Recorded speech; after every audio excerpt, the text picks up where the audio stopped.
Hey, salut les amis, j'espère que vous allez bien. Bienvenue pour cette nouvelle vidéo sur We Need Golf. Donc avant toute chose, comme d'hab, vous likez, vous partagez, vous abonnez, vous activez la cloche de notification et vous allez voir ce qu'on a fait avec Chris, des petites vidéos gratuites qui parlent de notre formation en ligne où nous décryptons tous les coups de golf sur un parcours de golf et on vous donne les clés pour les réussir. Donc aujourd'hui, le coup le plus difficile au golf, la sortie de bunker de 50 mètres, entre 50 et 70 mètres, donc vraiment le coup de bunker en fait où on n'est pas sur un plein coup de wedge, mais on est entre on va dire une sortie de bunker de green et une sortie de bunker de fairway. Donc là le bunker est situé 45 mètres avant le green, il est là juste pour ça. Donc déjà avant toute chose, essayez de ne pas vous laisser ce genre de sortie, c'est typiquement le genre de sortie que tous les pros essayent d'éviter. Pourquoi? La problématique est simple, dans une sortie de bunker de green, on prend du sable avant la balle et on essaye de mettre de la vitesse. Le problème c'est que lorsqu'on fait ça, donc là j'ai un 52, je vais vous montrer ça. Donc sortie de bunker classique, donc je prends du sable, je mets de la vitesse. Donc là j'ai mis le max de vitesse, j'ai pris un petit peu de sable, on va dire 4-5 cm avant la balle, et je n'ai fait que 30-35 mètres maximum. Donc comment faire les 20 mètres qui me manquent? Et bien ça justement c'est toute la problématique de ce coup. La première solution ce serait de prendre un peu de sable avant la balle, comme je l'ai fait juste avant, simplement d'en prendre vraiment un tout petit peu, on va dire à peu près 1 cm avant. Donc je vais essayer sur celle-ci. Donc plutôt que de rentrer 4-5 cm avant, je vais essayer de rentrer vraiment juste 1 cm avant, donc à peu près ici.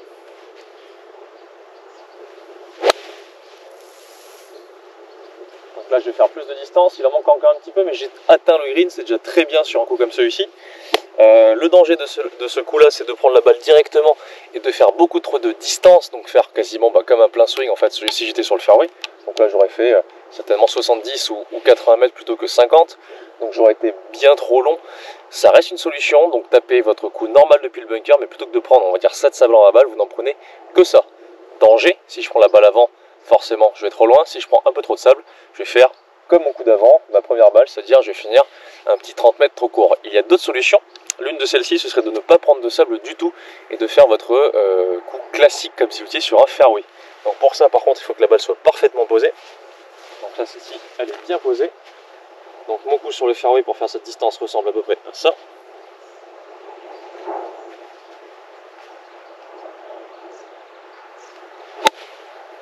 Donc là, j'ai pris la balle directement. Mon coup, elle est un tout petit peu long, 4-5 mètres long, mais c'est un bon coup. Danger, évidemment, si je fais ce coup-là et que je prends du sable avant, comme la première balle, je vais finir court aussi. Ça reste une solution. Il y a maintenant deux autres solutions, même s'il ne me reste qu'une balle. L'une d'entre elles, ça va être, si vous n'avez pas d'obstacle devant, faire le même principe que le coup que je viens de faire juste avant, c'est-à-dire de prendre vraiment pas de sable, balle, sable. Par contre, de le faire avec, par exemple, un fer 9 ou un fer 8, en tout cas un club qui permettra de passer la lèvre. En l'occurrence, il n'y en a pas vraiment pour la faire rouler. Là, cette solution est pas trop mal puisque ça va permettre en fait de faire une amplitude un peu plus courte et de mieux gérer ce contact. Donc de faire en fait comme une approche en fait avec un fer 9 à 50 mètres. Donc s'arrêter ici et la faire rouler. Ça peut être une solution, c'est pas trop mal. Je vais pas vous la montrer puisque c'est le même principe qu'avec le 52, simplement avec un club plus fermé. Et il existe enfin une dernière solution qui va être avec un fer 9 par exemple ou même un fer 8. Au-delà c'est un petit peu compliqué, pitch fer 9 ou fer 8. Et je vais faire comme une sortie de bunker classique, c'est-à-dire que je vais ouvrir ma face de club, même si c'est un fer 9, et je vais prendre 3-4 cm avant la balle, comme une sortie classique, mais avec un club beaucoup plus fermé qu'on ne serait pas normalement habitué à jouer dans ce type de coup. Avance. Ok, elle atteint le début de green. C'est pas si mal. Donc vous l'aurez compris, dans le bunker, problématique, il faut il faut faire de la distance. Le souci c'est que lorsqu'on prend du sable, on ne fait pas la distance, sauf lorsqu'on en prend un tout petit peu, comme je l'ai fait avec ma seconde balle, ou lorsqu'on le fait avec un club beaucoup plus fermé qu'on va réouvrir comme si on avait un sandwich dans les mains en fait, tout simplement.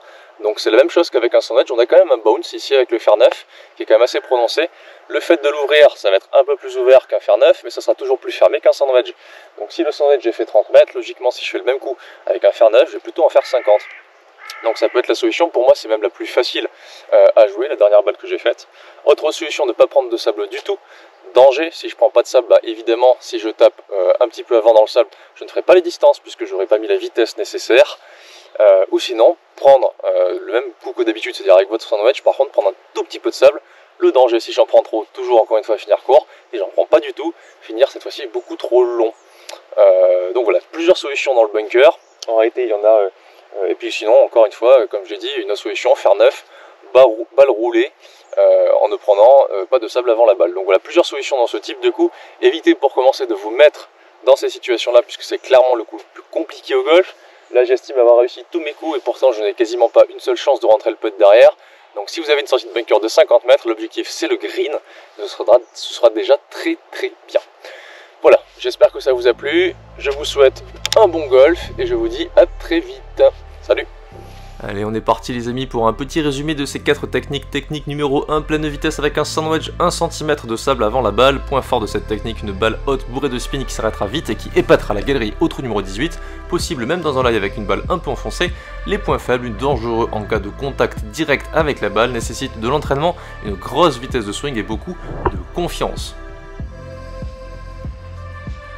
Technique numéro 2, toujours avec le sandwich, cette fois-ci on va faire un contact balle-sable avec la même amplitude qu'un coup de la même distance si on se trouvait depuis le fairway. Les points forts de cette technique, une trajectoire assez basse avec un léger spin, parfait pour un drapeau de fond de green, élimine les obstacles derrière le green puisque la vitesse de la tête de club n'est pas démentielle.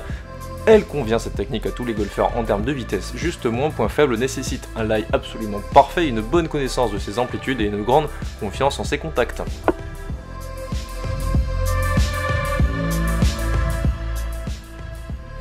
Technique numéro 3, cette fois-ci toujours un contact balle-sable, mais pas avec un sandwich, plutôt avec un petit fer, voire avec un hybride pour les golfeurs les moins aguerris dans les trappes de sable ou ceux qui se sont le moins entraînés.